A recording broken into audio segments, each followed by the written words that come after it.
आतंकवाद का ना कोई चेहरा होता है, न जात, न धर्म और ना ही होती है कोई सीमाएं। आतंकवाद तो बस आतंकवाद होता है और इसे करने वाला आतंकवादी, वो आतंकवादी जो दुनिया के लिए नासूर है, लाखों करोड़ों लोगों के लिए खतरा। तमाम मीडिया रिपोर्ट्स पर नज़र डालें तो ये साफ हो जाता है कि इनके सबसे बड़ी तादाद पाकिस्तान में रहती है। दुनिया को इनसे बचाने के लिए इन पर प्रतिबंध लगाना ज़रूरी है, जिसके लिए न केवल भारत बल्कि अमेरिका भी समय समय पर प्रयास करते रहते हैं। पर क्या हो अगर कोई देश उन्हें बचाने में ही लग जाए? आप भले ही इस पर भरोसा न कर पाएं, पर हो कुछ ऐसा ही रहा है। भारत और अमेरिका वर्षों से पाकिस्तान में मौजूद चरमपंथी संगठनों और उनके नेताओं पर संयुक्त राष्ट्र के जरिए प्रतिबंध लगाने का प्रयास करते रहे हैं, लेकिन संयुक्त राष्ट्र के 5 स्थायी सदस्यों में से एक यानी चीन कई अवसरों पर इन प्रयासों को वीटो करता रहा है। बीते 2 दशकों में पाकिस्तान और चीन के बीच कूटनीतिक राजनीतियों नज़दीकियों के कारण दोनों देशों में सहयोग बढ़ा है। इसी के चलते बीते 4 महीनों में चीन 5 बार पाकिस्तान स्थित चरमपंथियों को संयुक्त राष्ट्र में अंतर्राष्ट्रीय आतंकवादी घोषित करने से रोक चुका है।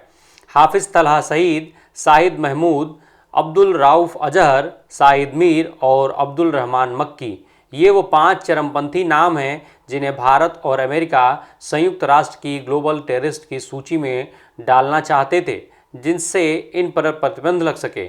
पर चीन और पाकिस्तान दीवार बनकर बीच में खड़े हो गए और सारे प्रयास धरे के धरे रह गए।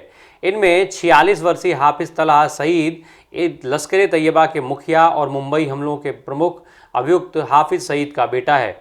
इसी साल अप्रैल में हाफिज तलहा सईद को भारत सरकार ने आतंकवादी घोषित किया था।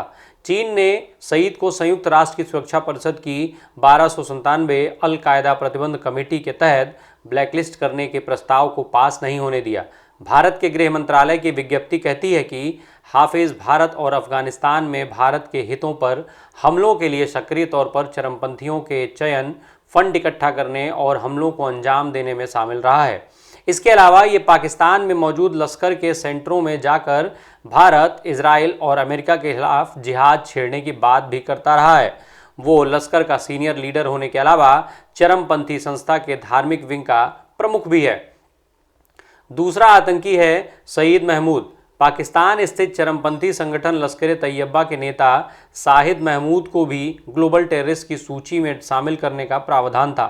अमेरिका के वित्त विभाग ने दिसंबर 2016 में ही महमूद और लश्कर के एक अन्य लीडर मोहम्मद सरवर को आतंकवादी घोषित कर दिया था। महमूद संगठन के लिए फंड जुटाने से लेकर कई देशों में सक्रिय था। अमेरिका के मुताबिक महमूद ने दावा किया था कि लश्कर तैयबा का प्रमुख उद्देश्य भारत और अमेरिका पर हमले करना है। इस सूची में तीसरा नाम है मक्की का। अब्दुल रहमान मक्की पर प्रतिबंध लगाने की भारत और अमेरिकी कोशिशों को भी चीन ने अंतिम पल में रोक दिया था। मक्की पहले से ही अमेरिका में एक घोषित आतंकवादी है। मक्की लश्कर तैयबा के प्रमुख हाफिज सईद का साला है। इतना ही नहीं, अमेरिका के रिवार्ड्स फॉर जस्टिस प्रोग्राम के मुताबिक मक्की को कई नामों से भी जाना जाता है। अमेरिका ने उस पर $20 लाख का इनाम रखा हुआ है। इसी साल अगस्त में चीन ने एक और आतंकी जैश ए मोहम्मद के वरिष्ठ नेता अब्दुल राउफ अजहर पर पाबंदी लगाने के प्रस्ताव पर भी रोक लगा दी थी। अजहर को अमेरिका ने वर्ष 2010 में आतंकवादी घोषित कर दिया था। अजहर 2007 में भारत में जैश के सबसे वरिष्ठ कमांडरों में से एक था। वो भारत में जैश का कार्यकारी प्रमुख भी रह चुका है। अमेरिका के मुताबिक साल 2008 में अजहर को भारत में फिदायीन हमले करवाने की जिम्मेदारी दी गई थी। दिसंबर 2019 में काठमांडू से दिल्ली आ रही इंडियन एयरलाइंस के जहाज को हाईजैक करने के बाद अजहर दुनिया की नज़र में आया था, जिसका मकसद था जेल में बंद मसूद अजहर को रिहा करवाना। इसके बाद साल 2000 में संसद पर हुए हमले में भी रऊफ का नाम बताया जाता है। इसी साल सितंबर में चीन ने लश्कर तैयबा के चरमपंथी साजिद मीर पर भी प्रतिबंध लगाने के प्रयास को असफल कर दिया था। मीर मुंबई में हुए 26/11 हमलों का अभियुक्त है। अमेरिका ने इसे पकड़ने के लिए $50 लाख का इनाम रखा है। इन सभी आतंकियों को जहां भारत और अमेरिका संयुक्त राष्ट्र की ग्लोबल टेररिस्ट सूची में डालकर इन पर प्रतिबंध लगाना चाहते हैं, वहीं चीन और पाकिस्तान जैसे देश लगातार इन्हें बचाने में लगे हैं। हर बार चीन अपने वीटो का इस्तेमाल कर इन्हें बचा लेता है। दरअसल इसके पीछे चीन का मुख्य मकसद पाकिस्तान की सहायता करना है। पाकिस्तान को अपने साथ जोड़े रखने के लिए इसे वो हथियार की तरह इस्तेमाल कर रहा है। यदि इन आतंकियों पर प्रतिबंध लग जाएगा तो ये किसी भी तरह का आर्थिक लेन देन नहीं कर सकते। इसके अलावा इनकी तमाम गतिविधियों पर भी रोक लग जाएगी। ऐसे में माना जाता है कि इससे पाकिस्तान को आर्थिक नुकसान होगा। ये भी माना जाता है कि आतंकी पाकिस्तान को कई तरीके की फंडिंग करते हैं, जिसके लिए समय समय पर तमाम तरीके की रिपोर्टें भी छपती रहती हैं। हालांकि खुद पाकिस्तान इसके लिए कई बार बयान जारी करके इन सब आरोपों का खंडन करता रहा है, पर अतीत में भी इस तरीके के कई सबूत सामने आते रहे हैं जो इस बात से पाकिस्तान का कनेक्शन साबित करने के लिए पर्याप्त होते हैं।